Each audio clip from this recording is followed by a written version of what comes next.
Hi friends, welcome to the new land spoken English YouTube channel.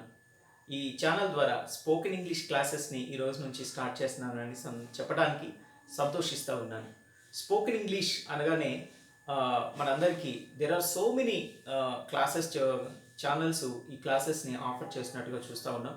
ఎందుకనంటే ఇది చాలా important మన దైనందిన జీవితంలో, మన కెరియర్ విషయంలో కానీ మంచి కెరియర్ను ఆప్ చేయడానికి కమ్యూనికేషన్ స్కిల్స్ ఎంతో ఉపయోగం అన్నటువంటి విషయం మనందరికీ తెలిసిందనమాట.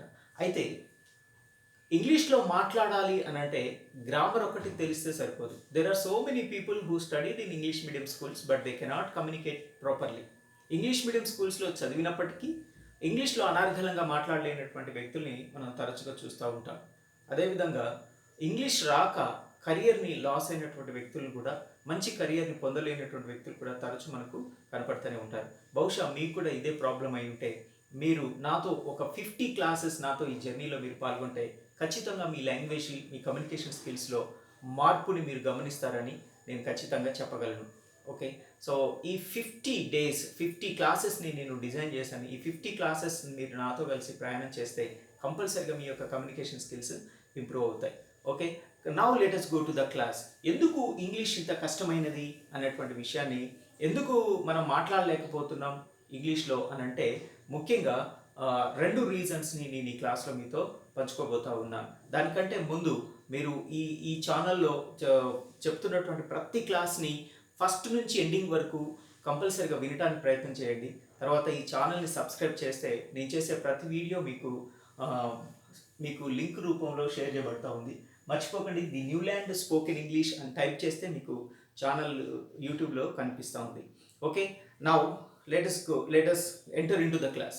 ఫస్ట్ ఇంగ్లీష్లో మీరు నేర్చుకోవాలి, ఇంగ్లీష్లో మాట్లాడాలనేటువంటి ప్యాషన్ మీకుంటే నేను ఒక 3 టిప్స్ మీతో చెప్పాలనుకుంటున్నాను. ఇవి రాసి పెట్టుకోండి. ఒకటేంటంటే think in English and speak in English and right in English. మీకు డౌట్ రావచ్చు, సార్ మాకు వస్తే మేము మాట్లాడతాం కదా సార్ అని అనొచ్చు. నేను చెప్పేది ఏంటంటే థింక్ ఇన్ ఇంగ్లీష్ అని అన్నప్పుడు ఇంగ్లీష్లో మనం మాట్లాడాలి అని అంటే ఏం మాట్లాడాలన్నా ఫస్ట్ మనం ఆలోచన చేస్తాం. కాబట్టి ఒక విషయం గురించి మాట్లాడాలనుకుంటున్నప్పుడు మీ మైండ్లో ఎవ్వరు లేనప్పుడు ఈ పదాన్ని లేకపోతే ఈ మాటను ఎలా చెప్పాలి అని మీ మైండ్లో మీకు మీరే ఆలోచించుకోండి. ఆలోచన తెలుగులో కాకుండా ఇంగ్లీష్లో ఆలోచన చేయడం ప్రయత్నం చేయండి. ఇది కొంచెం కొత్తగా స్ట్రేంజ్గా అనిపించవచ్చు కానీ but it help you like anything. మీకు ఇది ఒక వండర్ఫుల్ మిరక్యులస్గా మీకు హెల్ప్ చేస్తారు. మీ యొక్క లాంగ్వేజ్ని ట్రాన్స్ఫార్మ్ చేస్తుంది అనటంలో సందేహం ఏమీ లేదనమాట. మీరు ఎప్పుడు ఖాళీ టైం దొరికినా ఏం చేస్తారంటే మీరు చేస్తున్నవి కానీ చేయబోయేవి కానీ అన్నీ ఇంగ్లీష్లో ఆలోచన చేయండి మీ మైండ్లో. తర్వాత రెండోది ఏం చేయాలంటే స్పీక్ ఇన్ ఇంగ్లీష్. సో ఏదైతే మీరు చెప్పాలనుకుంటున్నారో, ఏదైతే చేయాలనుకుంటున్నారో దాన్ని మీరు ఇంగ్లీష్లో కమ్యూనికేట్ చేయడానికి ప్రయత్నం చేయండి. ఓకే, ఇది కూడా మీరు ఒంటరిగా ఉన్నప్పుడు చేయండి. వేరే వాళ్ళు వింటే ఏమంటారో ఏమనుకుంటారో అని ఒకవేళ మీకు అలా భయం అనిపిస్తే మీరు ఎలోన్గా ఒంటరిగా ఉన్నప్పుడు మీరుగా ఇంగ్లీష్లో మాట్లాడుకోండి. మీరు ఫర్ ఎగ్జాంపుల్ మీరు ఎక్కడికో వెళ్తున్నారు, హైదరాబాద్ పోతున్నారు అనుకోండి, ఐఎమ్ గోయింగ్ టు హైదరాబాద్ అని చెప్పండి. లేకపోతే ఎక్కడికో పొలం దగ్గరికి వెళ్తున్నారు, ఐఎమ్ గోయింగ్ టు ఫీల్డ్ అని చెప్పండి. లేకపోతే ఇంకేదో వర్క్ చేస్తూ ఉన్నారు, అవన్నీ కూడా మీరుగా ఇంగ్లీష్లో మాట్లాడటం ప్రయత్నం చేయండి. I'm going to wash dishes, లేకపోతే I'm going to prepare food, I'm going to cook food, like that. మీరు చేసేటువంటి చిన్న చిన్న పనులని, మీరు చేసేటువంటి వాటన్నింటినీ స్లోగా మీరు ఇంగ్లీష్లో ఎక్స్ప్రెస్ చేయటం ప్రయత్నం చేయండి. అది కూడా ఒంటరిగా ఉన్నప్పుడు మీకు మీరే చెప్పుకోండి. అప్పుడు ఎవరు మీ లాంగ్వేజ్ వింటున్నారన్న భయం ఉండదు, ఇన్ఫీరియారిటీ ఉండదు. స్లోగా మీరు ఇంప్రూవ్ అవుతారు. ఈ క్రమంలో ఏం జరిగిందో తెలుసా, మీరు ఎక్కడైనా తప్పు మాట్లాడితే అది మీకు అర్థమైపోతుంది. ఇది ఎక్కడో నేను తప్పు మాట్లాడానే అని అనిపిస్తుంది. ఆ టైంలో మీరు దాన్ని రెక్టిఫై చేసుకోవడానికి ప్రయత్నం జరుగుతుంది అనమాట. మూడోది వండర్ఫుల్ టెక్నిక్ ఏంటంటే రైట్ ఇన్ ఇంగ్లీష్. మీరు ఏదైతే చేస్తున్నారో వాటిని పేపర్ మీద రాయండి. ఇంకొక బెస్ట్ అండ్ బ్యూటిఫుల్ టెక్నిక్ ఏంటి అని అంటే ఒకరోజు డే ఎండ్ అవుతున్నప్పుడు మార్నింగ్ నుంచి ఈవినింగ్ వరకు ఆ రోజు మీరు చేసినటువంటి పనులన్నీ మీరు పేపర్ మీద ఇంగ్లీష్లో రాయండి. సార్ నాకు గ్రామర్ తెలియదు, ఎట్లా చేయాలో తెలియదు, మర్చిపోండి. మీకు ఎట్లా వస్తే అట్లనే రాయండి. 5 సెంటెన్స్ వస్తే 5 సెంటెన్స్ రాయండి, 10 సెంటెన్సెస్ వస్తే 10 సెంటెన్సెస్ రాయండి. గ్రామర్ తోటి మీకు పని లేకుండా మీకు ఎట్లా రాయిస్తుందో అట్లనే రాస్తూ వెళ్ళండి. ఫస్ట్ డే మీకు కొంచెం కష్టం అనిపించవచ్చు, తప్పులు రాస్తున్నాను అనిపించవచ్చు, బట్ డోంట్ డిస్కరేజ్. కంటిన్యూస్గా కీప్ ఆన్ రాస్తూ పోండి. ఈ 50 రోజుల క్లాసెస్ మీరు విన్న తర్వాత ఖచ్చితంగా మీ లాంగ్వేజ్ రిఫైన్ అవుతుంది, మీ యొక్క కమ్యూనికేషన్ స్కిల్స్ ట్రెమండస్గా చేంజ్ అవుతాయి అనేటువంటి విషయాన్ని గుర్తుపెట్టుకోవాల్సిందిగా కోరుతున్నాను. ఓకే, నెక్స్ట్ రెండవది ఇంగ్లీష్ మనం నేర్చుకుంటున్నప్పుడు ప్రధానంగా ఎంత పెద్ద వాళ్ళకైనా సరే, ఇంగ్లీష్ గ్రామర్లో పట్టున్నా సరే, ఇంగ్లీష్ మాట్లాడకపోవడానికి ప్రధానమైన కారణం ఏంటి అని అంటే, ఒకటి లాంగ్వేజ్ యొక్క స్ట్రక్చర్లో తేడా ఉంది. ఫర్ ఎగ్జాంపుల్ ఎడ్యుకేషన్ ఉంటేనే, లేకపోతే ఏదో పెద్ద నాలెడ్జ్ ఉంటే భాష రాదండి. భాష అనేది లిజనింగ్ అండ్ రిపిటేషన్ ద్వారా వస్తుంది అన్నటువంటి విషయం అందరికీ తెలిసిందే. ఫర్ ఎగ్జాంపుల్ చూడండి, స్కూల్కి వెళ్ళని వాళ్ళు, ఇలిటరేట్స్ కూడా తెలుగు భాషను అనర్గళంగా మాట్లాడగలుగుతున్నారు. కారణం ఏంటి అని అంటే, వాళ్ళు భాష యొక్క ఎన్వైర్న్మెంట్లో తెలుగు భాష ఎవరు మాట్లాడతారో ఆ పరిసరాలలో వాళ్ళు ఉంటారు, వింటారు, విన్నదాన్ని రిపీట్ చేస్తారు. దానికి చదువుకోవాల్సిన అవసరం లేదు. అదేవిధంగా లాంగ్వేజ్ కూడా, ఇంగ్లీష్ కూడా అంతే. మనకు ఆ ఎన్వైర్న్మెంట్ ఉంటే, లాంగ్వేజ్ ఇంగ్లీష్ భాషను వినగలిగిన ఎన్వైర్న్మెంటు, తిరిగి మాట్లాడగలిగిన ఎన్వైర్న్మెంట్ మనకుంటే కంపల్సరీగా మనం ఇంగ్లీష్లో మాట్లాడగలిగే వాళ్ళం. మనకు అది లేదు కాబట్టి దీన్ని ఎక్వజిషన్ ఒక సైంటిఫిక్ మెథడ్లో నేర్చుకోవాల్సిన పరిస్థితి వచ్చింది. కాబట్టి ఇక్కడ మనం గుర్తుపెట్టుకోవాల్సింది ఏంటంటే, లాంగ్వేజ్ యొక్క స్ట్రక్చర్ని కొంచెం అర్థం చేసుకోవాలి. మనం చాలాసార్లు తెలుగులో మనం ఏం మాట్లాడతామో దాన్ని యాస్టీస్గా ఇంగ్లీష్లోనికి ట్రాన్స్లేట్ చేసి మాట్లాడటానికి ప్రయత్నం చేస్తాం. ఫర్ ఎగ్జాంపుల్, నేను మామిడి పండు తింటాను అని అన్నదాన్ని ఐ మ్యాంగో ఈట్ అని అంటాం. దాన్ని యాస్టీస్గా ఇంగ్లీష్లో ట్రాన్స్లేట్ చేసేటువంటి ప్రయత్నం చేస్తూ ఇంగ్లీష్ మాట్లాడటానికి ప్రయత్నం చేస్తాం. అయితే ఇక్కడ ఒక చిన్న డిఫరెన్స్ ఉంది లాంగ్వేజ్లో. తెలుగు లాంగ్వేజ్కి ఇంగ్లీష్ లాంగ్వేజ్కి చిన్న డిఫరెన్స్ ఉంది. ఈ మైనర్ డిఫరెన్స్ని మనం అర్థం చేసుకోగలిగితే ఇంగ్లీష్లో మాట్లాడటం చాలా ఈజీ. అదేంటంటే స్ట్రక్చర్, సెంటెన్స్ యొక్క స్ట్రక్చర్లో ఉన్నటువంటి తేడాని మనం గుర్తించాలి.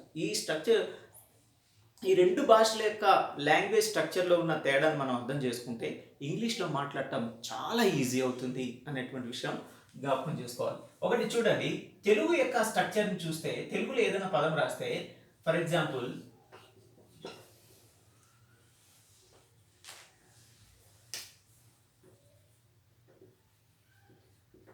నేను అన్నం తిన్నాను, ఆమె